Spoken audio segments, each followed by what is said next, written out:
Good morning to everyone. आज का जो हमारा basically grammar sympathetic course conjunction जो हम पढ़ रहे हैं, तो इसमें हम आज पढ़ रहे हैं सबऑर्डिनेटेड कंजक्शन क्या होते हैं और इसकी एग्जांपल समझाना भी।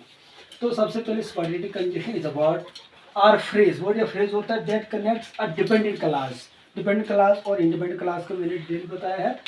To an independent clause creating a complex sentence जहाँ पर वो बनाता है। There are 25 subordinated conjunction. कितने हैं? जैसे after, although, as if, because, since, though, when, whenever, while, if, so that, until, where, whereas, wherever, whether, before, how, in order, that, provided that, unless। ये कितने हैं? टोटल 25 है। तो इनका use हम पढ़ेंगे। सबसे पहले यूज ऑफ आफ्टर। आफ्टर कहाँ पर इस्तेमाल होता है? टू कनेक्ट टू क्लास, जहाँ पर दो क्लास हो, and indicate the order to time, जहाँ पर वो ऑर्डर या टाइम को इंडिकेट करता है। रिलेशनशिप बिटवीन, और उनके सामने साथ में जो रिश्ता जोड़ता है। जब हाँ, for example after I left him a message he phone me immediately example है। या she did voluntarily work in hospital after she graduate, यानी जब भी उसकी ग्रेजुएट मुकम्मल होती है तो वो वॉलंटियरली काम करती है। After we finally settled in USA, जैसे यहाँ पर मैंने लिखा after we finally settled in USA, के आखिरकार हम जैसे में सेटल्ड हो गए। ठीक है। अब यूज ऑफ आल्दो। आल्दो कहाँ पर इस्तेमाल होता है?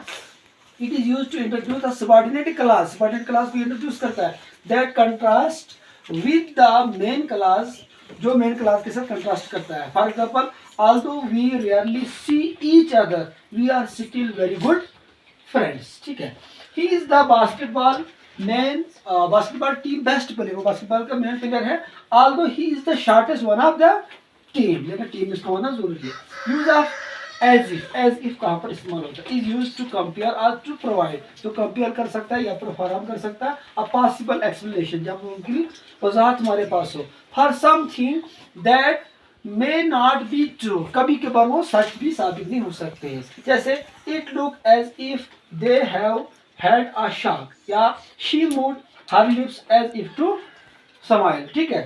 तो ये कुछ एग्जाम्पल इसकी थी। अब use of because. Use of because. Because कहाँ पर इस्तेमाल होता है? Is use to explain the reason, उन वजूहातों पर। फॉर समथिंग, कभी के बाद, दैट हैज हैपेंड, जो होते हों। अब सबऑर्डिनेटेड क्लास के अंदर ये एज ए सबऑर्डिनेटेड क्लास भी इस्तेमाल होता है, या फिर कामाज होता है। इसके अंदर फोकस भी होता है, सब्जेक्ट एंड वर्ब होता है, बिकॉज ऑफ के साथ भी इस्तेमाल होता है।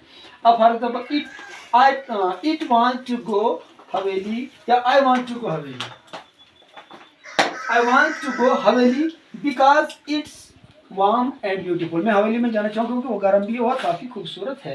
या she didn't go to movies because it's expensive। वो मूवी देखने नहीं जा सकती है क्योंकि उसकी कीमत या टिकट जो है वो ज़्यादा है। ये तो हमारे पास सबऑर्डिनेटेड कंजक्शन के कुछ कंजक्शंस हमने पढ़े। मिलते आगे लेक्चर में जो मजीद हमारे पास ये कंजक्शंस सबऑर्डिनेटेड कंजक्शंस के रहे, इनको एक्सप्लेन करने के लिए अगले लेक्चर में मैं आपके साथ फिर जुड़ता हूँ। थैंक्स।